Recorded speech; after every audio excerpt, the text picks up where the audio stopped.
سورہ اخلاص کی فضیلت۔ آئیے آج کی اس ویڈیو میں جانتے ہیں کہ سورہ اخلاص یعنی قل هو اللہ احد کے پڑھنے کا کیا ثواب ہے۔ چنانچہ روایت دیکھیں، عن ابی سعید الخدری رضی اللہ عنہ ان رجلا سمع رجلا يقرأ قل هو اللہ احد يرددها۔ حضرت ابو سعید سے روایت ہے، انہوں نے فرمایا کہ ایک شخص نے ایک آدمی کو قل هو اللہ احد بار بار پڑھتے ہوئے سنا۔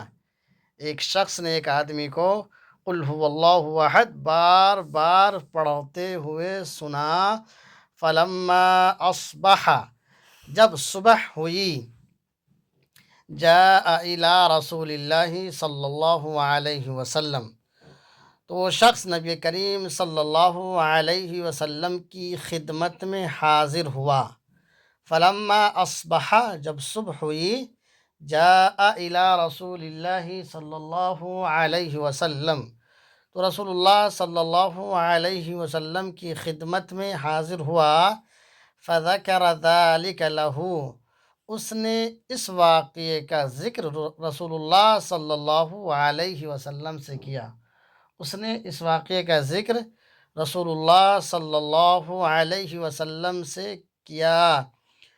وَكَأَنَّ الرَّجُلَ يَتَقَالُّهَا، گویا کہ وہ آدمی اس کو کم سمجھ رہا تھا۔ وَكَأَنَّ الرَّجُلَ يَتَقَالُّهَا، گویا کہ وہ آدمی اس کو کم سمجھ رہا تھا۔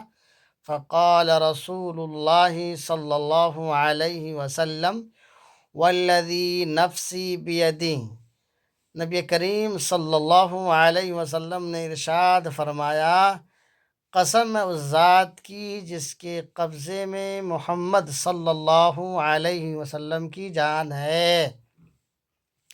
فرمایا قسم ہے اس ذات کی جس کے قبضے میں محمد صلی اللہ علیہ وسلم کی جان ہے، انہا لتعدل ثلث القرآن الکریم، یقیناً قل هو اللہ احد تہائی قرآن کے برابر ثواب میں درجہ رکھتا ہے۔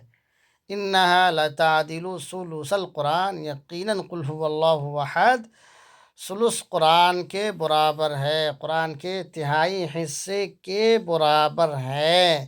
اتنا اس کی فضیلت بڑھی ہوئی ہے۔ اللہ تبارک و تعالی ہمیں اور آپ کو اس سورت کو پڑھنے کی توفیق نصیب فرمائے۔ پورا قرآن یاد نہیں ہے تو کم سے کم قل هو اللہ احد کو ہی یاد کر لیجئے۔ مزید اس طرح کے ویڈیو دیکھنے کے لیے آپ یوٹیوب پر OA ندوی کو سبسکرائب کر لیجئے۔ اگر فیس بک پر دیکھ رہے ہیں تو عزیر انظر کو فالو کرنا نہ بھولیں۔